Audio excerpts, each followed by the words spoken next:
¿Alguna vez has esperado algo durante tanto tiempo que comenzaste a perder la esperanza? ¿Has sentido que las promesas hechas hace años se desvanecen como arena entre tus dedos? Imagina esperar 25 años por algo que te dijeron que llegaría. 25 años de silencio. 25 años observando cómo tu cuerpo envejece, cómo las posibilidades se estrechan, cómo otros a tu alrededor reciben aquello que tú anhelas con cada fibra de tu ser. Ahora imagina que, cuando finalmente llega, ya tienes 90 años. Suena imposible, ¿verdad? Pero esta es exactamente la historia de una mujer que vivió hace casi 4000 años. Una mujer cuyo nombre cambiaría para siempre, cuya risa de incredulidad se transformaría en gozo eterno, y cuyo vientre estéril daría origen a naciones enteras. Su nombre era Sarai, pero el mundo la conocería como Sara. Y su historia no es solo sobre espera, es sobre fe confrontada con la imposibilidad, sobre decisiones desesperadas que llevan a consecuencias dolorosas, sobre la tensión entre intentar cumplir las promesas de Dios con nuestras propias manos o rendirse al tiempo divino. Es una historia de celos, de conflicto, de risa amarga que se convierte en celebración. Es la historia de cómo lo imposible se volvió real. Antes de continuar, si este tipo de contenido te fascina tanto como a mí, ayúdame a continuar compartiendo estas historias antiguas, dándole me gusta a este video y suscribiéndote al canal. Y déjame en los comentarios, ¿alguna vez has esperado algo durante tanto tiempo que dejaste de creer que llegaría? Me encantaría leer tus experiencias. Entonces, ¿cómo era realmente la vida de Sara? ¿Qué significa abandonar todo lo conocido y caminar hacia lo desconocido sin un mapa, sin garantías, solo con una promesa susurrada? ¿Cómo se siente cargar el peso de la esterilidad en una cultura donde el valor de una mujer se medía por su capacidad de dar herederos? ¿Qué pensamientos cruzaron su mente cuando entregó a su propia sierva a su esposo? ¿Y qué sucedió realmente cuando esos 3 misteriosos visitantes aparecieron bajo el calor del desierto, anunciando lo que parecía una cruel broma del destino? Ahora, cierra los ojos por un momento. Es el año 1950 a.C. El sol abrasador golpea las murallas de ladrillos de barro cocido de Ur de los Caldeos, una de las ciudades más avanzadas del mundo antiguo. Las calles bulliciosas resuenan con los gritos de mercaderes vendiendo dátiles, cebada y tejidos teñidos con púrpura de Tiro. Los zigurats se elevan hacia el cielo como montañas artificiales, dedicados a deidades lunares que prometen protección y prosperidad. Aquí, entre la sofisticación de la civilización sumeria, entre templos adornados con lapislázuli y oro, entre escribas que graban tablillas cuneiformes, vive una mujer que está a punto de dejarlo todo atrás. Su nombre es Sarai, y su vida está a punto de cambiar para siempre. Sarai era hija de la civilización. Nacida en Ur de los Caldeos, una metrópolis que dominaba la Mesopotamia del segundo milenio antes de Cristo, creció rodeada de lujo relativo y estabilidad. Ur no era una aldea primitiva.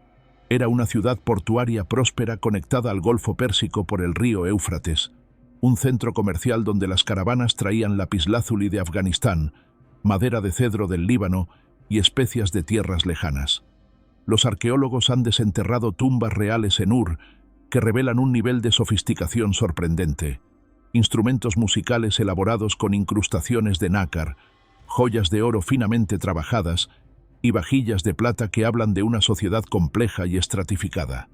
Sarai probablemente conocía estas maravillas, caminaba por calles pavimentadas, tal vez visitaba el gran zigurat de Nana, el dios luna que protegía la ciudad, su estructura escalonada elevándose 30 metros hacia el cielo, revestida de ladrillos cocidos que brillaban bajo el sol mesopotámico. Pero la comodidad tiene un precio. Ur también era el corazón de la idolatría antigua. Los templos no solo eran lugares de adoración, sino centros económicos donde sacerdotes controlaban vastas propiedades agrícolas y almacenes de grano. Las prostitutas sagradas servían en los templos como parte de rituales de fertilidad, y los niños ocasionalmente eran sacrificados para aplacar a dioses caprichosos. El libro de Josué menciona que los antepasados de Abraham servían a otros dioses al otro lado del río Éufrates, una referencia directa a este contexto pagano. Sarai vivía inmersa en esta cosmovisión politeísta donde cada aspecto de la vida estaba gobernado por deidades diferentes. Sin el dios Luna, Shamash, el dios Sol, Ishtar, la diosa del amor y la guerra. La idea de un solo dios invisible, sin estatua ni templo físico, habría sido no solo extraña, sino casi incomprensible. Y entonces llegó el llamado. Un día, Taré, el padre de Abram, tomó una decisión que cambiaría todo. Génesis 11 nos dice que Taré tomó a su hijo Abram, a su nieto Lot y a su nuera Sarai, y salieron juntos de Ur de los Caldeos para ir a la tierra de Canaán, aunque se detuvieron en Harán. ¿Por qué? El texto no lo explica completamente, pero el apóstol Esteban en el libro de Hechos revela un detalle crucial. El Dios de gloria apareció a Abraham cuando estaba en Mesopotamia, antes de vivir en Harán. Esto significa que Abraham recibió una revelación divina mientras aún estaba en Ur, un encuentro con el Dios único y verdadero que lo llamaba a salir de su tierra, de su parentela y de la casa de su padre, hacia una tierra que él le mostraría. Imagina la conversación entre Abram y Sarai esa noche. La luz de las lámparas de aceite proyectando sombras danzantes sobre las paredes de ladrillo de su hogar. Abram, con los ojos brillantes de convicción, explicándole que un Dios, no uno de los muchos dioses de Ur, sino el Dios sobre todos los dioses, le había hablado. Le había ordenado dejar todo, abandonar la seguridad de la civilización, caminar hacia tierras desconocidas, y le había hecho una promesa extraordinaria. Haría de él una nación grande. Bendeciría a quienes lo bendijesen, maldeciría a quienes lo maldijeran, y en él serían benditas todas las familias de la tierra. Sarai no recibió esta visión directamente. No hay registro de que Dios le hablara a ella en ese momento. Sin embargo, tomó la decisión más radical de su vida: confiar en su esposo y en el Dios de su esposo. Dejó atrás todo lo conocido: sus amigas, su familia extendida, la seguridad de las murallas de Ur, el sistema de canales que garantizaba agua y agricultura, los mercados bulliciosos, los templos imponentes. A cambio, recibiría arena, incertidumbre y una promesa invisible. Era aproximadamente el año 1925 a.C. y tenía alrededor de 65 años. Para los estándares modernos, una edad avanzada para comenzar una aventura. Pero Sarai caminó hacia lo desconocido, y al hacerlo, dejó de ser simplemente una mujer de Ur para convertirse en parte de una narrativa que trascendería milenios. Aquí comienza su verdadera historia, no en el lujo de una ciudad antigua, sino en los caminos polvorientos que llevan a ninguna parte y en todas partes a la vez. El grupo de Taré finalmente se estableció en Harán, una ciudad importante en la ruta comercial entre Mesopotamia y el Mediterráneo, ubicada en lo que hoy es el sureste de Turquía. Harán, cuyo nombre significa encrucijada, era otro centro de adoración al dios Luna, con templos que rivalizaban con los de Ur. Aquí, el grupo permaneció hasta que Taré murió a la edad de 205 años. Y entonces vino el segundo llamado, más específico, más urgente. Dios le habló nuevamente a Abram, ahora con 75 años, reiterando el mandato: vete de tu tierra y de tu parentela y de la casa de tu padre a la tierra que te mostraré. Esta vez, Abram obedeció completamente. Tomó a Sarai su mujer y a Lot, hijo de su hermano, y todos sus bienes que habían ganado y las personas que habían adquirido en Harán, y salieron para ir a la tierra de Canaán. Finalmente llegaron allí. Pero Canaán no era la tierra prometida en el sentido de estar desocupada y esperándolos. Génesis 12, versículo 6, contiene una frase que se pasa por alto fácilmente pero que es devastadora. El cananeo estaba entonces en la tierra. Canaán estaba densamente poblada por tribus guerreras: los cananeos, fereceos, amorreos, eteos, jebuseos. Ciudades fortificadas con murallas gruesas dominaban los valles fértiles. Abram y Sarai no llegaron como conquistadores, sino como nómadas, extranjeros sin territorio propio, dependiendo de la hospitalidad ocasional y moviéndose constantemente para encontrar pastos para sus rebaños. Y aquí comienza el peso silencioso que Sarai cargaría durante décadas: su esterilidad. Génesis 11, versículo 30, lo menciona casi casualmente, como un detalle biográfico más. Mas Sarai era estéril y no tenía hijo. En el contexto del antiguo cercano Oriente, Esto no era simplemente una condición médica, era una tragedia social y espiritual. El valor de una mujer en aquella cultura estaba intrínsecamente ligado a su capacidad de dar herederos, particularmente hijos varones que continuarían el linaje familiar, trabajarían la tierra y cuidarían de los padres en la vejez. La esterilidad era vista como una maldición divina, un signo de desfavor de los dioses. Pero aquí está la paradoja cruel que Sarai debía enfrentar diariamente. Dios le había prometido a Abraham que haría de él una nación grande. ¿Cómo puede un hombre convertirse en una nación sin hijos? ¿Cómo puede alguien que no tiene descendencia bendecir a todas las familias de la tierra? Y Sarai, con su vientre estéril, estaba directamente en el centro de esta imposibilidad. Cada mes que pasaba, sin concepción, era un recordatorio doloroso. Cada vez que veía a otras mujeres del campamento amamantando a sus bebés o escuchaba la risa de niños corriendo entre las tiendas, el cuchillo de la pérdida se hundía más profundo. Los años se convirtieron en décadas. 10 años pasaron desde que habían salido de Harán. Abraham tenía ahora 85 años. Sarai, 75. Los cuerpos envejecían. Las posibilidades biológicas se reducían. Y Dios permanecía en silencio respecto a cómo exactamente cumpliría su promesa. Los estudios demográficos de las sociedades antiguas muestran que las mujeres típicamente dejaban de ser fértiles en sus 40s, excepcionalmente en sus 50s. A los 75 años, Sarai estaba décadas más allá de cualquier esperanza razonable de concepción natural. Su menopausia había llegado y pasado hacía mucho tiempo. Los cambios hormonales, la cesación de la ovulación, todo indicaba que la ventana se había cerrado de manera irreversible. Pero aún más doloroso que la condición física era el silencio divino. Dios había hablado a Abraham múltiples veces, reiterando la promesa, expandiéndola incluso. En una visión nocturna, lo llevó afuera y le dijo: «Mira ahora los cielos, y cuenta las estrellas, si las puedes contar». Y le dijo: «Así será tu descendencia». Abraham creyó, y le fue contado por justicia.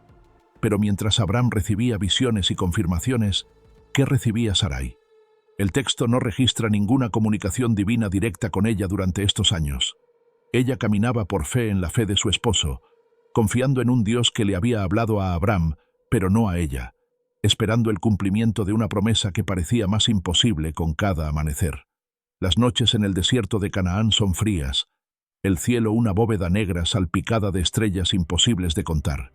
Sarai debió haber salido de su tienda incontables veces, mirando ese mismo cielo que Dios había usado como metáfora de la descendencia prometida.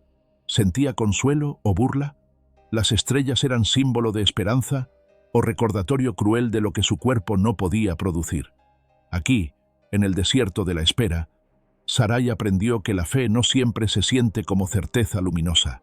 A veces se siente como caminar a ciegas, un paso tras otro, en la oscuridad, confiando que el camino existe, aunque no puedas verlo. El hambre no discrimina entre justos e injustos. Una severa hambruna azotó la tierra de Canaán, lo suficientemente grave como para forzar a Abraham y Sarai a hacer algo arriesgado: descender a Egipto. Egipto, el granero del mundo antiguo, protegido por las inundaciones anuales del Nilo que depositaban limo fértil sobre los campos agrícolas, raramente sufría hambrunas. Mientras Canaán se secaba, Egipto permanecía verde. Pero entrar en Egipto significaba entrar en uno de los imperios más poderosos y organizados de la antigüedad. Un reino centralizado bajo un faraón considerado divino, con una burocracia eficiente, ejércitos disciplinados y una cultura completamente ajena a la de los nómadas semitas.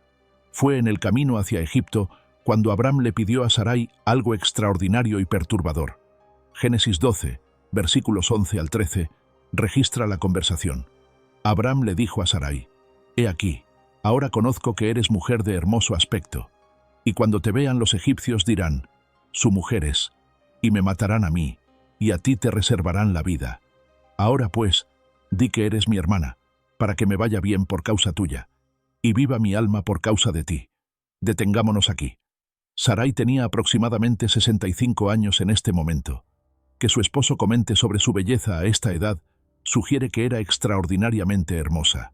Las representaciones egipcias de la época muestran que valoraban ciertos rasgos: piel clara, ojos grandes delineados con col, cuerpos esbeltos, pero no demacrados.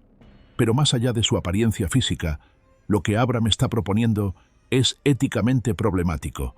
Le está pidiendo que mienta sobre su identidad, exponiendo su honor y seguridad para proteger su propia vida. Técnicamente, no era una mentira completa. Sarai era su media hermana, hija de su padre, pero no de su madre. Sin embargo, el engaño por omisión, ocultar que también era su esposa, la colocaba en una posición vulnerable. Y exactamente lo que Abram temía sucedió. Cuando entraron en Egipto, los príncipes de Faraón vieron a Sarai y la alabaron delante de Faraón. Su belleza llamó la atención en los niveles más altos del poder egipcio. No fue llevada a un harén común, sino directamente a la casa de Faraón mismo. El texto es directo y escalofriante. La mujer fue llevada a casa de Faraón. ¿Qué pasó por la mente de Sarai en ese momento? Separada de Abram, introducida en el palacio real, rodeada de sirvientes que hablaban una lengua que apenas comprendía, enfrentándose a la posibilidad real de convertirse en concubina o esposa del gobernante más poderoso del mundo conocido. Imagina el palacio: columnas masivas adornadas con jeroglíficos, pisos de piedra pulida, jardines con estanques alimentados por canales del Nilo, habitaciones pintadas con escenas de dioses con cabezas de animal, Ra con cabeza de halcón, Anubis con cabeza de chacal, Hathor con cuernos de vaca, el incienso de mirra y olíbano llenando el aire, músicos tocando arpas y flautas, y en medio de todo esto, Sarai, una nómada de Canaán, esperando, sin saber si volvería a ver a su esposo, si el Dios que había llamado a Abram la protegería a ella también. Pero Dios intervino. El texto dice que Jehová hirió a Faraón y a su casa con grandes plagas por causa de Sarai, mujer de Abram. No especifica qué tipo de plagas, pero fueron lo suficientemente severas y obviamente conectadas con Sarai como para que Faraón dedujera la causa. Llamó a Abram y le recriminó: ¿Qué es esto que has hecho conmigo? ¿Por qué no me declaraste que era tu mujer? ¿Por qué dijiste, es mi hermana, poniéndome en ocasión de tomarla para mí por mujer? Ahora pues, he aquí tu mujer, tómala y vete. Faraón, el gobernante pagano, actuó con más integridad que Abram en este momento, devolviéndole a Sarai sin haberla tocado y expulsándolos de Egipto con sus posesiones intactas. Pero aquí está el detalle fascinante. Abram había sido tratado bien por causa de Sarai mientras ella estaba en el palacio. Tuvo ovejas, vacas, asnos, siervos, siervas, asnas y camellos. En otras palabras, recibió un precio de novia sustancial. Salieron de Egipto más ricos de lo que habían entrado, aunque la riqueza vino a costa de poner a Sarai en peligro. Este incidente revelaría un patrón problemático, porque no fue la última vez. Años más tarde, Abram, ahora llamado Abraham, haría exactamente lo mismo con Abimelech, rey de Gerar, nuevamente pidiendo a Sara que dijera que era su hermana, nuevamente poniéndola en riesgo. Sarai aprendió que incluso en el plan de Dios, las personas falibles toman decisiones cuestionables. Pero también aprendió que Dios la protegía incluso cuando su esposo la exponía al peligro. El Dios de Abram era también el Dios de Sarai, guardándola en tierras extrañas, rescatándola de palacios reales, afirmando que ella era esencial para el plan divino. No podía ser reemplazada por una reina egipcia o una princesa filistea. Ella era la elegida, aunque aún no tenía un hijo para probarlo. Habían pasado 10 años desde que Abram y Sarai llegaron a Canaán. Abram tenía ahora 85 años, Sarai 75. Una década entera esperando el cumplimiento de la promesa. Una década de mirar a otras mujeres dar a luz, de sentir el peso de la esterilidad, de preguntarse si habían entendido mal las palabras divinas. Y entonces Sarai tomó una decisión que cambiaría todo. Una decisión que parecía razonable dentro del contexto cultural, pero que desencadenaría dolor y conflicto para generaciones.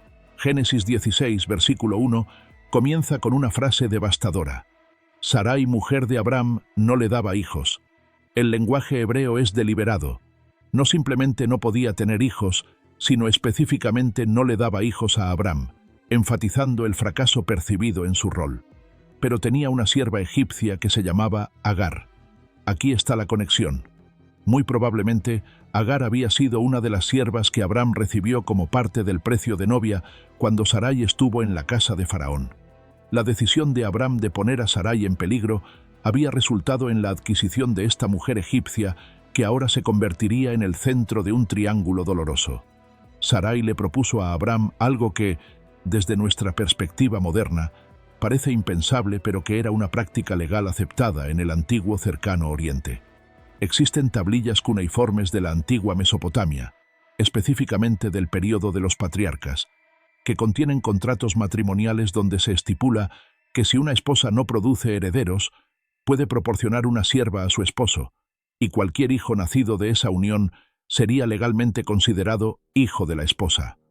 El Código de Hammurabi, escrito alrededor del año 1750 a.C., codifica exactamente este tipo de arreglo. No era inmoral según los estándares culturales de la época. Era una solución pragmática a un problema social significativo. Entonces Sarai le dijo a Abraham: «Ya ves que Jehová me ha hecho estéril. Te ruego pues que te llegues a mi sierva. Quizá tendré hijos de ella». El lenguaje aquí es fascinante. Sarai atribuye su esterilidad directamente a Dios. Jehová me ha hecho estéril. Reconoce la soberanía divina sobre su condición, pero luego procede a encontrar una solución humana para lo que es claramente un asunto divino. Es como si dijera: Dios ha cerrado mi vientre, pero tal vez podemos abrir otra puerta. Quizá la promesa se cumplirá, solo que a través de otro vientre. Y Abraham obedeció a la voz de Sarai. No hay registro de que protestara, orara o buscara la guía de Dios. Simplemente accedió. Tomó a Agar la egipcia, después de 10 años de habitar Abraham en la tierra de Canaán, y Sarai la dio a Abraham por mujer. El texto es claro. Agar no fue simplemente una concubina temporal, sino formalmente dada como mujer, un estatus legal reconocido. Y Agar concibió. Aquí es donde la situación se desmorona rápidamente. Génesis 16, versículo 4, dice: «Y cuando vio que había concebido, miraba con desprecio a su señora». El embarazo cambió la dinámica de poder. Agar, la sierva egipcia, había logrado lo que Sarai, la esposa principal, no podía: concebir.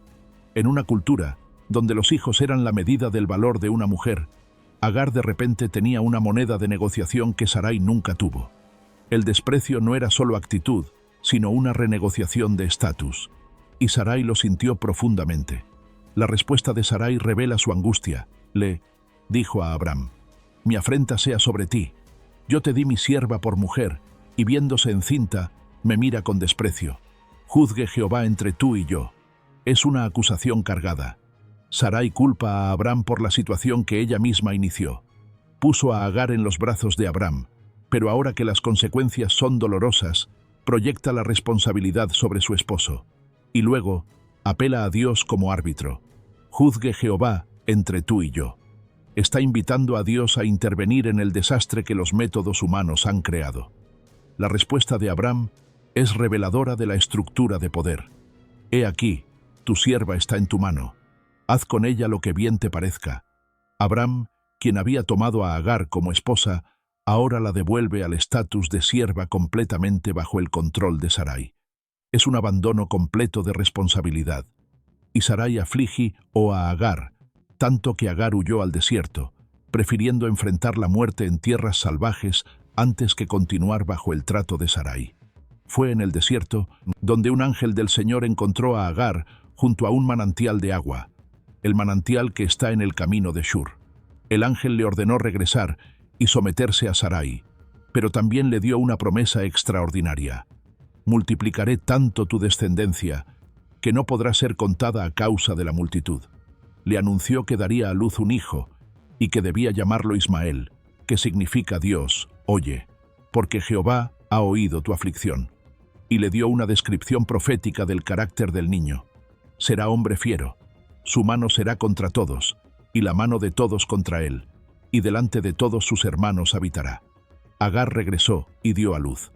Abraham tenía 86 años cuando nació Ismael, y por 13 años, Abraham vivió creyendo que Ismael era el hijo de la promesa. Sarai vivió esos mismos 13 años viendo diariamente al niño que había venido a través de su plan, no del plan de Dios. cada vez que Ismael corría por el campamento, cada vez que Abram lo tomaba en sus brazos, era un recordatorio de que habían intentado cumplir la promesa divina con métodos humanos. Y las consecuencias de esa decisión resonarían no solo en sus tiendas, sino a través de milenios. El conflicto entre los descendientes de Isaac e Ismael, entre árabes y judíos, tiene sus raíces en este momento donde la espera se volvió insoportable y la fe fue reemplazada por la ingeniería humana. Sarai aprendió la lección más difícil.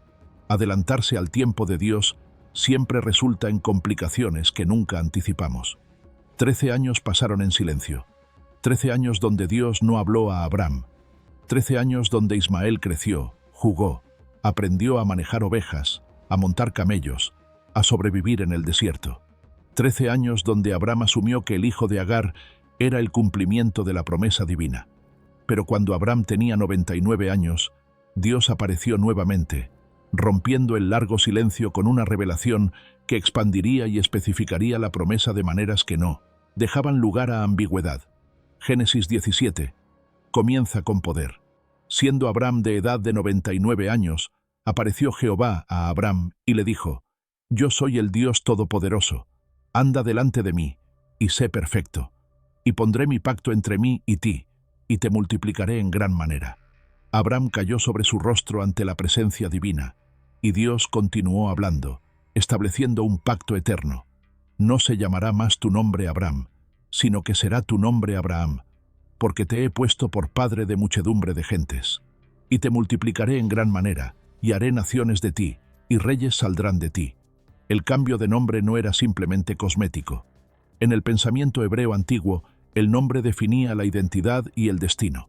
Abram significa Padre exaltado, un nombre apropiado pero limitado. Abraham significa Padre de multitudes, una declaración profética de lo que vendría.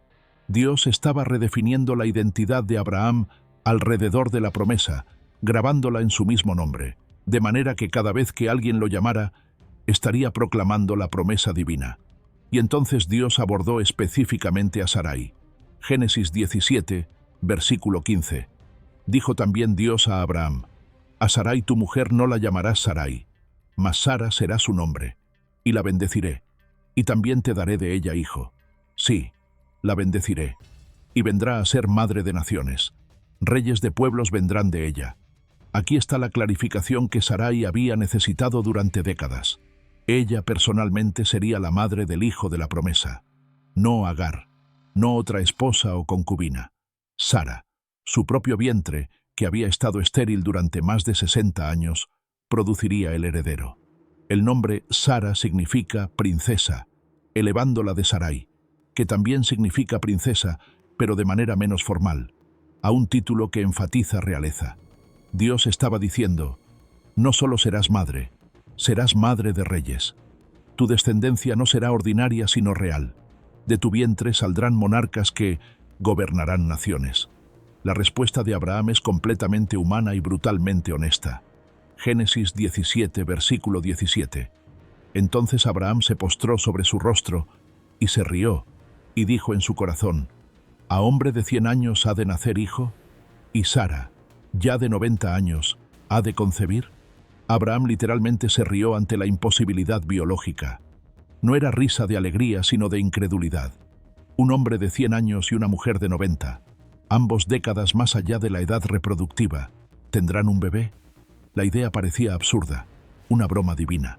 Y Abraham, todavía procesando esto, hizo una petición que revela dónde estaba su corazón. Y dijo Abraham a Dios: «Ojalá Ismael viva delante de ti». Abraham amaba a Ismael. Era su hijo, el niño que había visto crecer durante 13 años. Y ahora Dios estaba diciéndole que Ismael no era el hijo de la promesa. Abraham rogó que al menos Ismael fuera bendecido, que tuviera un lugar en el plan divino. La respuesta de Dios fue firme pero también misericordiosa. «Ciertamente Sara tu mujer te dará a luz un hijo, y llamarás su nombre Isaac, y confirmaré mi pacto con él como pacto perpetuo para sus descendientes después de él. Y en cuanto a Ismael, también te he oído. He aquí que le bendeciré, y le haré fructificar y multiplicar mucho en gran manera. 12 príncipes engendrará, y haré de él una nación grande. mas yo estableceré mi pacto con Isaac, el que Sara te dará a luz por este tiempo el año que viene. Aquí está la especificidad que faltaba. El nombre del niño sería Isaac, que significa «Él ríe», un nombre que recordaría para siempre la risa de incredulidad de sus padres. Y más importante aún, Dios dio un plazo, por este tiempo el año que viene. Ya no era una promesa indefinida en el futuro nebuloso. Era una cita específica, un marcador temporal que podía ser verificado. Dentro de 12 meses, Sara daría a luz. Pero antes de continuar, Dios instituyó una señal física del pacto, la circuncisión. Todo varón de 8 días sería circuncidado, un sello permanente en la carne que identificaría al pueblo del pacto. Abraham, a los 99 años, fue circuncidado ese mismo día, junto con Ismael de 13 años y todos los varones de su casa. El dolor físico de la circuncisión en adultos es considerable, especialmente sin anestesia moderna. Pero Abraham obedeció inmediatamente, demostrando que, a pesar de su risa inicial, había decidido tomar en serio la palabra de Dios. Y Sara, ahora con su nuevo nombre, esperaba. Había vivido décadas sin una palabra divina, dirigida personalmente a ella. Toda comunicación había venido a través de Abraham. Pero ahora su nombre había sido cambiado por Dios mismo, su función clarificada, su propósito afirmado. En un año, todo cambiaría. La pregunta era, ¿podía creerlo? Después de tantas décadas de decepción, ¿podía abrir su corazón a la esperanza nuevamente, sin protegerse del dolor inevitable de otra desilusión? La respuesta vendría en la forma de 3 visitantes misteriosos bajo el calor del mediodía. El calor del mediodía en el desierto de Canaán es brutal. Es el momento cuando toda actividad cesa, cuando humanos y animales buscan sombra, cuando el aire parece vibrar con ondas de calor que distorsionan el horizonte. Era exactamente en este momento, cuando Abraham estaba sentado a la puerta de su tienda en el encinar de Mamre, que 3 hombres aparecieron súbitamente frente a él. Génesis 18. No explica de dónde vinieron o cómo llegaron. Simplemente dice, y he aquí 3 varones que estaban junto a él. Abraham reconoció inmediatamente que estos no eran viajeros ordinarios. Se apresuró desde la puerta de la tienda a recibirlos. Se postró en tierra y les habló con deferencia extraordinaria. Señor, si ahora he hallado gracia en tus ojos, te ruego que no pases de tu siervo. El texto alterna entre referirse a los visitantes en plural como 3 hombres y en singular como el Señor, sugiriendo que uno de los 3 era una teofanía, una manifestación visible de Dios mismo, acompañado por 2 ángeles. Abraham se convirtió en el anfitrión perfecto según las normas de hospitalidad del antiguo cercano Oriente. Ofreció lavar sus pies, descansar bajo un árbol y traer un bocado de pan. Pero lo que realmente proporcionó fue un banquete. Corrió a la tienda donde estaba Sara y le dijo, «Toma pronto 3 medidas de flor de harina, amasa y haz panes cocidos debajo del rescoldo». 3 medidas, o efas en hebreo, equivalen aproximadamente a 22 litros de harina, suficiente para hacer docenas de hogazas. No era un bocado sino una comida abundante. Luego corrió al ganado, tomó un becerro tierno y bueno, lo dio al criado quien se apresuró a prepararlo, y añadió mantequilla y leche. Mientras comían bajo el árbol, Abraham se quedó de pie junto a ellos. Entonces vino la pregunta que cambiaría todo. Uno de los visitantes preguntó, «¿Dónde está Sara tu mujer?». Es una pregunta extraña. ¿Cómo sabían estos visitantes, que supuestamente acababan de llegar, el nombre de la esposa de Abraham? Abraham respondió, «Aquí en la tienda». Y entonces vino la declaración que Sara escuchó desde dentro. «De cierto volveré a ti según el tiempo de la vida. Y he aquí, Sara tu mujer tendrá un hijo». Sara estaba escuchando a la puerta de la tienda, que estaba detrás del visitante. Y aquí el texto hace una pausa para enfatizar algo crucial.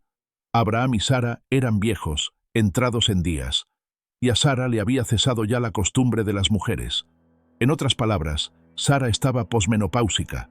Su ciclo menstrual había terminado hacía años, posiblemente décadas. Biológicamente, era imposible. La respuesta de Sara es comprensible. Se rió dentro de sí, diciendo, «Después que he envejecido tendré deleite, siendo también mi señor ya viejo». Es una risa silenciosa, privada, una reacción instintiva ante lo absurdo. pero contiene capas de significado. Primero, reconoce la imposibilidad física. Ella es vieja. Abraham es viejo. Sus cuerpos no funcionan de esa manera ya. Segundo, menciona deleite, una referencia eufemística a las relaciones íntimas que serían necesarias para la concepción, sugiriendo que quizá incluso eso había cesado entre ellos. Y tercero, es una risa de autoprotección, como si pensara, no voy a permitir que la esperanza me lastime otra vez. Pero su risa silenciosa no pasó desapercibida. El Señor le preguntó a Abraham, ¿por qué se ha reído Sara diciendo, ¿será cierto que he de dar a luz siendo ya vieja? ¿Hay para Dios alguna cosa difícil? Al tiempo señalado volveré a ti, según el tiempo de la vida, y Sara tendrá un hijo. Aquí está el corazón teológico del encuentro. ¿Hay para Dios alguna cosa difícil? La pregunta retórica establece que lo que es imposible para los humanos es completamente posible para Dios. Las leyes biológicas, las limitaciones físicas, las imposibilidades médicas, ninguna de estas cosas restringe al Creador del universo. Sara sintió pánico. Había sido sorprendida en su incredulidad. Entonces Sara negó diciendo, no me reí, porque tuvo miedo. Pero el visitante respondió, no es así, sino que te reíste. Es una confrontación gentil pero firme. Dios no la castigó por su duda, pero tampoco dejó que la negara. La risa había ocurrido. La incredulidad era real, y ambas serían transformadas. Los visitantes se levantaron y miraron hacia Sodoma, y Abraham caminó con ellos para despedirlos. Lo que siguió fue una conversación sobre el juicio venidero sobre Sodoma y Gomorra, donde Abraham intercedió valientemente por las ciudades condenadas. Pero para Sara, en la tienda, el eco de las palabras permanecía, al tiempo señalado volveré, y Sara tendrá un hijo. Imagina las semanas siguientes. Sara, ahora con 90 años, probablemente escrutaba su cuerpo en busca de señales. ¿Habría cambios? ¿Sentiría algo diferente? Durante décadas, su vientre había sido estéril, silencioso, vacío. ¿Podría realmente despertar a la vida nuevamente después de tanto tiempo? La esperanza es peligrosa cuando ha sido decepcionada tantas veces, pero también es irresistible cuando viene directamente de la boca de Dios. Sara vivió en esa tensión, entre la risa de incredulidad y la posibilidad de milagro, entre el conocimiento de su cuerpo anciano y la promesa de nueva vida. Y en algún momento, en los meses siguientes, algo extraordinario comenzó a suceder. Su vientre, que había estado muerto durante décadas, comenzó a despertar. Génesis 21 comienza con una de las declaraciones más poderosas de toda la Escritura. Visitó Jehová a Sara, como había dicho, e hizo Jehová con Sara como había hablado. El lenguaje es deliberadamente redundante para énfasis. Dios dijo que lo haría, y Dios hizo exactamente lo que dijo. No hay espacio para ambigüedad. No hay lugar para interpretación alternativa. La promesa se cumplió exactamente como fue declarada. Y Sara concibió y dio a luz a Abraham un hijo en su vejez, en el tiempo que Dios le había dicho. Cada palabra aquí es significativa. Sara concibió. El proceso biológico comenzó en su cuerpo anciano. Dio a luz. Experimentó el trabajo de parto, el dolor, la maravilla de traer una nueva vida al mundo. A Abraham, enfatizando que este era el hijo legítimo del patriarca. Un hijo, específicamente un varón, el heredero prometido. En su vejez, subrayando la imposibilidad natural. En el tiempo que Dios le había dicho, confirmando que esto no fue un accidente biológico extraño, sino el cumplimiento exacto y cronometrado de una promesa divina hecha un año antes. Y Abraham llamó el nombre de su hijo que le nació, que le dio a luz Sara, Isaac. Isaac, Yitzhak en hebreo, que significa él ríe o risa. Es un nombre cargado de ironía y transformación. Tanto Abraham como Sara habían reído ante la promesa, una risa de incredulidad. Ahora el niño mismo sería un recordatorio permanente de esa risa, pero también de cómo Dios transforma la incredulidad en gozo. Cada vez que alguien llamara al niño por su nombre, estarían proclamando la risa, tanto la inicial de duda como la eventual de celebración. Y circuncidó Abraham a su hijo Isaac de 8 días, como Dios le había mandado. Era Abraham de 100 años cuando nació Isaac su hijo. Las matemáticas son precisas, verificables. Abraham tenía exactamente 100 años. como Dios había predicho cuando tenía 99. Sara tenía 90 años. Estas no son cifras simbólicas o exageradas. Los textos antiguos son notoriamente precisos con la cronología de los patriarcas, registrando edades, duraciones y eventos con cuidado editorial. La respuesta de Sara al nacimiento es pura poesía. Entonces, dijo Sara, Dios me ha hecho reír, y cualquiera que lo oyere se reirá conmigo. Es una declaración multifacética. Primero, atribuye la risa directamente a Dios. Dios me ha hecho reír.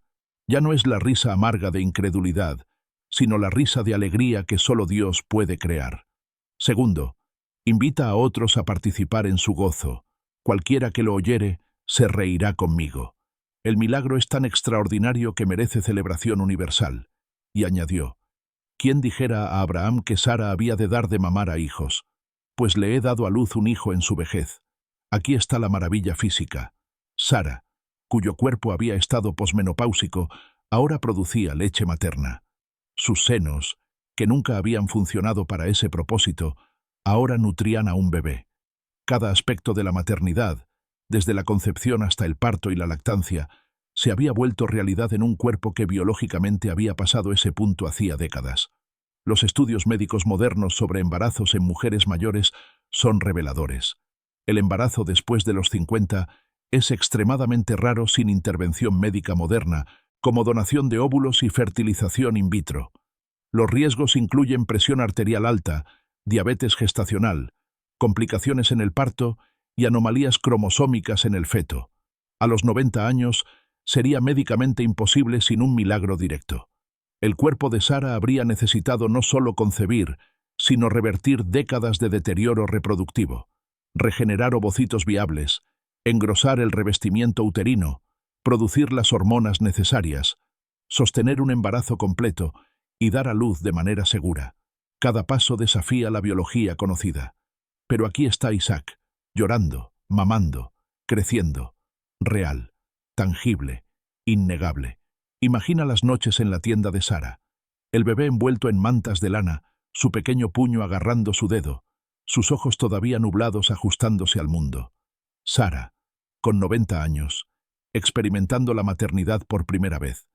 Las noches sin dormir, las tomas constantes, el agotamiento físico que toda madre conoce, pero también la maravilla, absoluta. Después de décadas de vacío, sus brazos estaban llenos. Después de años de silencio, su tienda resonaba con los sonidos de un bebé. Después de una vida de espera, la promesa respiraba contra su pecho. Los visitantes en el campamento habrían venido a ver el milagro. Las mujeres habrían tocado al bebé, maravilladas. Los hombres habrían felicitado a Abraham, y todos habrían sabido que este no era un nacimiento ordinario. La edad de los padres era demasiado avanzada, la espera demasiado larga, el cumplimiento demasiado preciso para ser casualidad. Este era el hijo de la promesa, el niño que convertiría a Abraham en padre de multitudes, el heredero a través del cual vendría la bendición para todas las naciones de la tierra.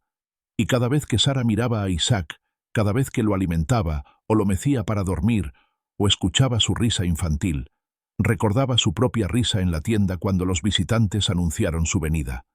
La risa de incredulidad se había transformado en la risa de un niño llamado Risa. Dios tenía sentido del humor, y había escrito el final de una comedia divina donde lo imposible se volvió no solo posible, sino palpable. Sara aprendió que el tiempo de Dios no se mide en calendarios humanos, sino en cumplimientos perfectos. 25 años de espera habían producido exactamente lo que se prometió, exactamente cuando se prometió, de la manera exacta que se prometió. Y la risa que resonaba en el campamento era la risa del cielo derramándose sobre la tierra. El nacimiento de Isaac no resolvió todos los problemas. En algunos aspectos, los complicó. Durante los primeros años de la vida de Isaac, 2 niños crecieron en el campamento de Abraham. Isaac, el hijo de la promesa nacido de Sara, e Ismael, ahora un adolescente de aproximadamente 14 años, hijo de Agar. La tensión que había comenzado años atrás cuando Agar concibió y miró con desprecio a Sara no había desaparecido. Simplemente había estado latente, esperando un catalizador para erupcionar nuevamente. Ese catalizador llegó en la fiesta de destete de Isaac. En el antiguo cercano Oriente, el destete de un niño era un hito significativo que típicamente ocurría entre los 2 y 3 años de edad. No era simplemente el fin de la lactancia, sino una transición ceremonial de la infancia vulnerable a la niñez más independiente. Marcaba que el niño había superado los años más peligrosos, donde la mortalidad infantil era alta, y se celebraba con un banquete. Génesis 21, versículo 8, registra: «Y creció el niño, y fue destetado, e hizo Abraham gran banquete el día que fue destetado Isaac». Durante esta celebración, Sara vio algo que la perturbó profundamente. Vio al hijo de Agar la egipcia, el cual ésta había dado a luz a Abraham, que se burlaba de su hijo Isaac. El verbo hebreo usado aquí, metzachek, es el mismo verbo del cual deriva el nombre Isaac, Yitzhak. Literalmente significa reírse o jugar, pero en este contexto tiene una connotación negativa. Algunas traducciones dicen que Ismael se burlaba de Isaac, otras que se mofaba. El apóstol Pablo, en Gálatas 4, versículo 29, interpreta el evento diciendo que Ismael perseguía a Isaac. El comportamiento de Ismael no era inocente juego de niños, sino algo más oscuro. Ridiculización, quizá celos manifiestos, posiblemente incluso intimidación física. Sara vio el incidente y reaccionó con dureza. Le dijo a Abraham: «Echa a esta sierva y a su hijo, porque el hijo de esta sierva no ha de heredar con Isaac mi hijo». Nota el lenguaje. Sara no usa los nombres de Agar e Ismael, sino los despersonaliza como esta sierva y su hijo. La relación se había degradado completamente, y su demanda era absoluta. No solo quería que Ismael fuera disciplinado, sino completamente expulsado del campamento junto con su madre. La razón que da es pragmática. El hijo de esta sierva no ha de heredar con Isaac mi hijo. Sara estaba protegiendo la herencia de Isaac, asegurándose de que no hubiera ambigüedad sobre quién era el heredero legítimo de Abraham. El texto dice: «Este dicho pareció grave en gran manera a Abraham a causa de su hijo». Abraham amaba a Ismael. Era su hijo. Había vivido con él durante 14 años. Lo había circuncidado como parte del pacto. Había invertido tiempo y emoción en él. La idea de expulsarlo al desierto con su madre era dolorosa. Quizá incluso parecía cruel. Abraham estaba atrapado entre su esposa Sara, quien estaba protegiendo al hijo de la promesa, y su hijo Ismael, fruto de su propia decisión años atrás de tomar a Agar. Pero Dios intervino con claridad. Entonces dijo Dios a Abraham: «No te parezca grave a causa del muchacho y de tu sierva. En todo lo que te dijere Sara, oye su voz, porque en Isaac te será llamada descendencia». Dios validó la demanda de Sara. No era simplemente celos de madre sobreprotectora, sino discernimiento espiritual correcto. Isaac era el hijo del pacto, y necesitaba ser establecido claramente como tal. Dios también prometió bendecir a Ismael, y también del hijo de la sierva haré una nación, porque es tu descendiente. Dios reconoció su relación con Abraham y aseguró su futuro, pero dejó claro que el pacto continuaría a través de Isaac. Entonces Abraham se levantó muy de mañana, tomó pan y un odre de agua, y lo dio a Agar, poniéndolo sobre su hombro, y le entregó el muchacho, y la despidió. El lenguaje sugiere que Abraham proveyó lo mínimo: pan y agua, suficiente para un viaje corto, pero no para un largo asentamiento. Agar y su hijo adolescente fueron enviados al desierto de Beerseba, tierra árida y peligrosa al sur de Canaán. Lo que sigue es un episodio desgarrador. El agua se acabó. Agar puso al muchacho debajo de un arbusto, se alejó aproximadamente un tiro de arco, y se sentó porque dijo: «No veré cuando el muchacho muera». La desesperación era total. Agar levantó su voz y lloró. Pero Dios escuchó la voz del muchacho, cumpliendo el significado del nombre, Ismael. Dios oye. Un ángel llamó a Agar desde el cielo. «¿Qué tienes, Agar? No temas, porque Dios ha oído la voz del muchacho en donde está. Levántate, alza al muchacho, y sosténlo con tu mano, porque yo haré de él una gran nación». Entonces Dios abrió los ojos de Agar, y vio una fuente de agua. Llenó el odre, dio de beber al muchacho, y ambos sobrevivieron. Ismael creció en el desierto de Parán, se convirtió en tirador de arco, y su madre le consiguió una esposa de Egipto. Los descendientes de Ismael se convertirían en las tribus árabes, 12 príncipes como Dios había prometido, cumpliendo la profecía de que sería un hombre fiero, cuya mano estaría contra todos, y la mano de todos contra él. La separación entre Isaac e Ismael se convirtió en la separación entre dos líneas de descendencia que todavía resuenan en el Medio Oriente hoy. Para Sara, la expulsión de Agar e Ismael significaba seguridad para Isaac, pero el costo había sido alto. La decisión tomada años atrás de dar Agar a Abraham había creado un hijo amado que ahora tenía que ser alejado. Las consecuencias de intentar cumplir la promesa de Dios por medios humanos habían resultado en dolor generacional. Sara había aprendido que las soluciones rápidas a problemas espirituales crean complicaciones a largo plazo que son imposibles de prever. Pero también aprendió que Dios es capaz de trabajar incluso a través de nuestros errores, redimiendo situaciones que hemos complicado, llevando adelante su plan a pesar de nuestras interferencias impacientes. Isaac estaba seguro. El heredero estaba establecido, y Sara podía finalmente descansar sabiendo que el hijo de la promesa no tendría rival para la herencia que Dios había designado para él. Algunos años después del destete de Isaac, cuando el niño probablemente tenía entre 8 y 12 años, Abraham recibió el mandato más desgarrador de su vida. Dios le dijo: «Toma ahora tu hijo, tu único, Isaac, a quien amas, y vete a tierra de Moria, y ofrécelo allí en holocausto sobre uno de los montes que yo te diré». Es importante notar que Dios llamó a Isaac tu único hijo, aunque técnicamente Abraham tenía otro hijo, Ismael. Pero desde la perspectiva del pacto, Isaac era el único hijo que importaba, el heredero prometido, el vehículo a través del cual vendría la bendición. El texto de Génesis 22 es notable por lo que no dice. No registra la reacción inmediata de Abraham.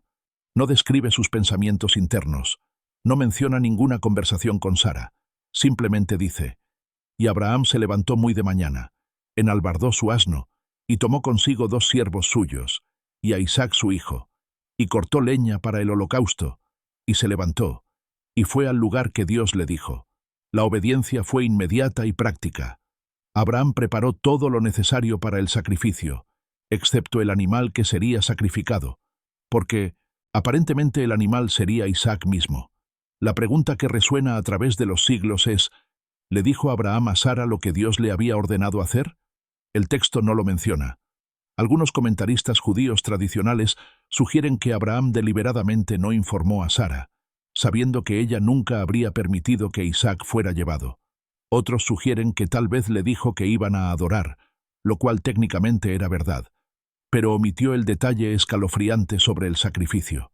El silencio del texto respecto a Sara en este momento es ensordecedor. Viajaron durante 3 días hacia la región de Moria, la misma área donde siglos más tarde el rey David compraría una era y Salomón construiría el templo de Jerusalén. Al tercer día, Abraham levantó sus ojos y vio el lugar de lejos. Dejó a los siervos con las palabras: «Esperad aquí con el asno, y yo y el muchacho iremos hasta allí, y adoraremos, y volveremos a vosotros». Note la promesa: volveremos, plural. De mínimos, alguna manera, Abraham esperaba regresar con Isaac, aunque Dios le había ordenado sacrificarlo. Abraham tomó la leña del holocausto y la puso sobre Isaac su hijo, y él tomó en su mano el fuego y el cuchillo. Es una imagen cargada de simbolismo. El hijo cargando la madera sobre la cual sería sacrificado, presagiando a otro hijo que siglos más tarde cargaría una cruz de madera hacia el mismo monte general. Y fueron ambos juntos, padre e hijo, caminando en silencio hacia el altar. Entonces Isaac habló: «Padre mío». Y Abraham respondió: «Heme aquí, mi hijo». E Isaac preguntó: «He aquí el fuego y la leña, mas ¿dónde está el cordero para el holocausto?». Es la pregunta inocente de un niño que confía en su padre, que asume que todo está bajo control, que no sospecha lo que está a punto de suceder. La respuesta de Abraham es profética y desgarradora: «Dios se proveerá de cordero para el holocausto, hijo mío». Técnicamente no mintió. Estaba confiando en que Dios resolvería la situación de alguna manera. Y siguieron caminando juntos. Llegaron al lugar que Dios le había dicho. Abraham edificó un altar, compuso la leña, ató a Isaac su hijo, y lo puso sobre el altar encima de la leña. El texto no registra ninguna protesta de Isaac, ninguna lucha. Si Isaac tenía entre 8 y 12 años, era lo suficientemente fuerte como para resistirse si hubiera querido. Pero se sometió, confiando en su padre, quizá creyendo hasta el último momento que algo cambiaría. Abraham extendió su mano y tomó el cuchillo para degollar a su hijo. El momento se congeló en el tiempo, el cuchillo suspendido en el aire, la decisión tomada, la obediencia completa. Y entonces vino la voz desde el cielo: «Abraham, Abraham». Y él respondió: «Heme aquí». Y el ángel del Señor dijo: «No extiendas tu mano sobre el muchacho ni le hagas nada, porque ya conozco que temes a Dios, por cuanto no me rehusaste tu hijo, tu único». La prueba había terminado. Abraham levantó los ojos y vio un carnero trabado en un zarzal por sus cuernos. Tomó el carnero y lo ofreció en holocausto en lugar de su hijo, y llamó el nombre de aquel lugar: «Jehová proveerá», declarando que en el monte de Jehová será provisto. El nombre quedó como testimonio permanente de que Dios siempre provee lo necesario en el momento justo. Pero aquí está la pregunta que persigue la narrativa. ¿Qué le pasó a Sara? Génesis 23 comienza abruptamente. Fue la vida de Sara 127 años. Tantos fueron los años de la vida de Sara. Y murió Sara en Kiriat Arba, que es Hebrón, en la tierra de Canaán. Y vino Abraham a hacer duelo por Sara y a llorarla. La muerte de Sara se menciona inmediatamente después del sacrificio casi consumado de Isaac, sin ningún evento intermedio registrado. Algunos comentaristas judíos sugieren una conexión causal. Una tradición rabínica propone que cuando Sara se enteró de que Abraham había llevado a Isaac para sacrificarlo, el shock fue tan grande que su alma la dejó.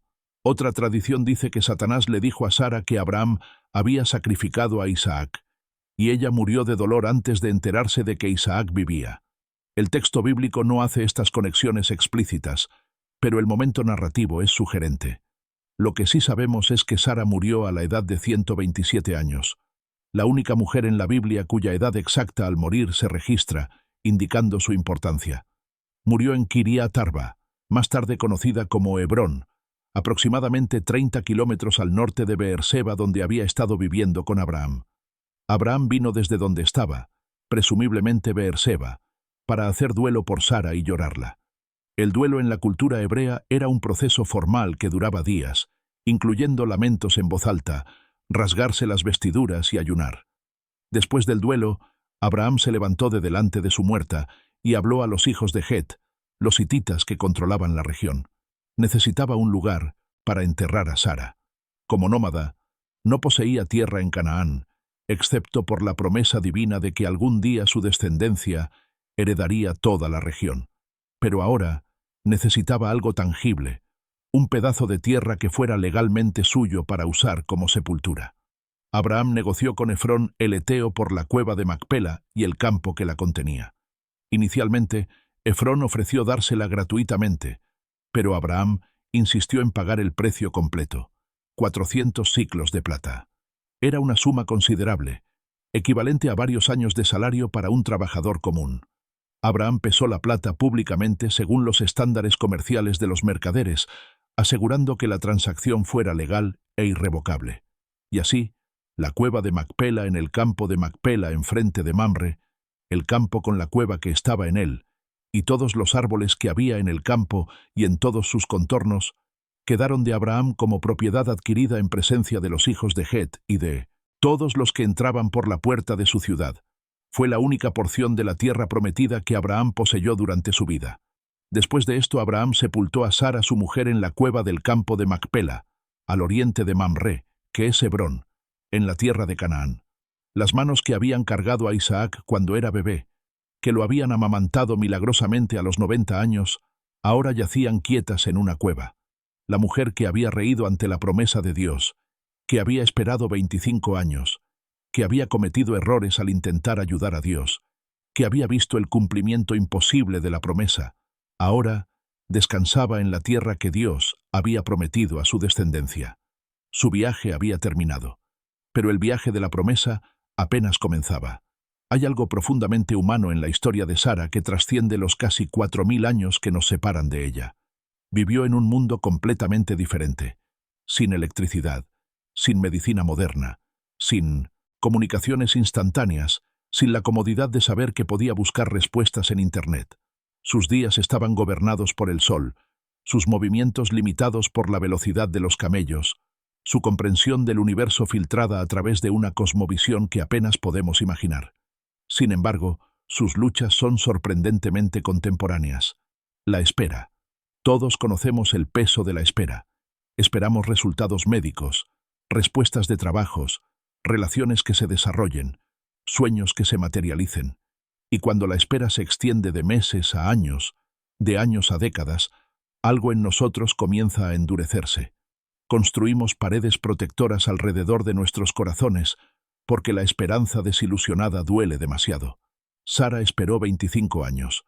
25 años observando su cuerpo envejecer. 25 años viendo a otras mujeres tener lo que ella anhelaba. 25 años preguntándose si había escuchado mal, si la promesa era para otra persona, si el tiempo simplemente se había acabado. La tentación de ayudar a Dios. Cuando Sara sugirió que Abraham tomara a Agar, no estaba siendo rebelde o infiel. Estaba siendo pragmática, trabajando dentro de las normas culturales de su época para resolver un problema que parecía no tener otra solución. Pero las soluciones humanas a problemas divinos siempre resultan en complicaciones inesperadas. El hijo nacido de ese plan, Ismael, fue amado pero no era el hijo de la promesa. Y las tensiones creadas por esa decisión resonaron a través de generaciones, creando conflictos que persisten hasta hoy entre los descendientes de Isaac e Ismael. Hay una lección aquí que es fácil de entender intelectualmente, pero difícil de vivir prácticamente. El tiempo de Dios no es nuestro tiempo. Sus métodos no son nuestros métodos. Y cuando intentamos acelerar sus planes con nuestras estrategias, generalmente creamos problemas que nunca anticipamos. La fe genuina no es pasividad, pero tampoco es manipulación ansiosa. Es el arte de trabajar diligentemente mientras descansamos confiadamente, de hacer lo que está delante de nosotros mientras dejamos el resultado final en manos de Dios. La risa de incredulidad. Cuando Sara rió dentro de la tienda al escuchar que tendría un hijo, no era risa alegre, sino risa amarga. Era la risa de quien ha sido decepcionada tantas veces que ya no puede tomar en serio las promesas. Era autoprotección emocional, como decir, no voy a permitir que la esperanza me lastime otra vez. Y cuando fue confrontada sobre su risa, su primera reacción fue negarla. No me reí, porque tuvo miedo. Tenía miedo de ser vulnerable, miedo de admitir su incredulidad, miedo de enfrentar la brecha entre lo que Dios decía y lo que ella sentía posible. Pero Dios no la castigó por su risa, no la descalificó del plan, no buscó a otra mujer más creyente para ser madre de la promesa. En cambio, tomó esa risa de incredulidad y la transformó en el nombre del niño. Isaac, risa. Cada vez que Sara llamaba a su hijo, cada vez que escuchaba su nombre, era recordada de su propia duda inicial y del milagro que la superó. La risa de escepticismo se convirtió en risa de celebración. El sonido de la imposibilidad se volvió el sonido del gozo. Y aquí está la gracia profunda en esta historia. Nuestras dudas no descalifican las promesas de Dios. Nuestros fallos no detienen sus planes. Nuestros intentos torpes de ayudarlo no lo toman por sorpresa. Dios es lo suficientemente grande como para trabajar, no solo a pesar de nuestras limitaciones, sino a través de ellas, redimiendo nuestros errores, transformando nuestras risas amargas en gozo genuino, cumpliendo exactamente lo que prometió incluso cuando dejamos de creer que es posible. Sara murió y fue sepultada en la cueva de Macpela, el primer pedazo de la tierra prometida que Abraham realmente poseyó. No vivió para ver a su hijo casado, no conoció a sus nietos Jacob y Esaú, no fue testigo del crecimiento de la familia que se convertiría en las 12 tribus de Israel. Murió todavía en la categoría de peregrinos y extranjeros en la tierra, como dice Hebreos capítulo 11, personas que confesaban que eran extranjeros y peregrinos sobre la tierra. Murió en fe, no habiendo recibido lo prometido completamente, sino mirándolo de lejos y creyéndolo. Pero su legado no se mide por lo que vio, sino por el hijo que tuvo. Isaac vivió. Isaac se casó con Rebeca. Isaac tuvo hijos, y a través de esa línea vendría Jacob, de Jacob las 12 tribus, de las tribus la nación de Israel los profetas y reyes, y finalmente, aproximadamente 2000 años después de Sara, en la misma región general donde ella había caminado, nacería un descendiente particular, Jesús de Nazaret, la semilla prometida en quien todas las familias de la tierra serían bendecidas. Cada vez que alguien lee la genealogía de Jesús en el Evangelio de Mateo, capítulo 1, encuentran una línea que dice: Abraham engendró a Isaac. Ese Isaac, el niño de la risa, el hijo imposible, era el eslabón esencial en la cadena que llevaría al Salvador del mundo. Sin Sara, sin su vientre milagrosamente abierto a los 90 años, la historia completa de la redención humana habría sido diferente. Entonces, ¿qué hacemos con esta historia antigua de una mujer que vivió hace 4 milenios? Tal vez nos reconocemos en su espera, en sus errores, en sus dudas, en su risa amarga que se volvió gozo. Tal vez encontramos consuelo en saber que Dios no descarta a las personas que luchan por creer, que cometen errores al intentar ayudarlo, que ríen cuando promete lo imposible. Tal vez aprendemos que el cumplimiento de las promesas divinas rara vez llega según nuestro calendario, pero siempre llega según su carácter. Imagina por un momento las noches finales de Sara, una anciana de 127 años, acostada en su tienda bajo las estrellas de Canaán, las mismas estrellas que Dios había usado como metáfora de la descendencia prometida. A su lado, o cerca, Isaac, ahora un joven adulto. Cada respiración del muchacho era prueba de que Dios cumple lo que promete. Cada latido de su corazón era evidencia de que lo imposible es posible cuando Dios interviene.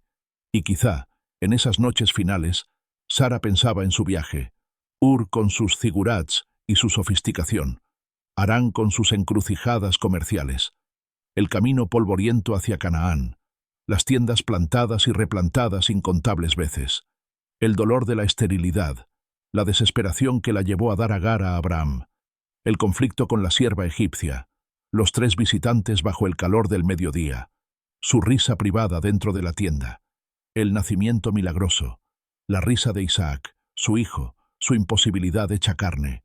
Tal vez sonreía, tal vez, antes de cerrar los ojos por última vez, susurraba una oración de gratitud, no por una vida fácil, porque no lo había sido, no por un camino sin dolor, porque había habido mucho, sino por la fidelidad de un Dios que transforma la espera en testimonio, la incredulidad en alabanza, la esterilidad en fecundidad y la risa de desesperación en la risa de un niño llamado Risa. Su cuerpo descansa en la cueva de Macpela, pero su historia vive.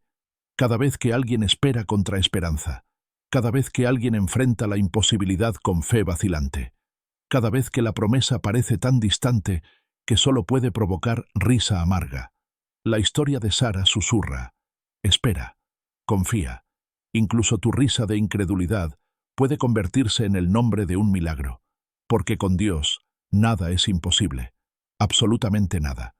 Y esa es la promesa que Sara, la madre de naciones, la mujer que rió ante lo imposible, llevó en su vientre y transmitió al mundo.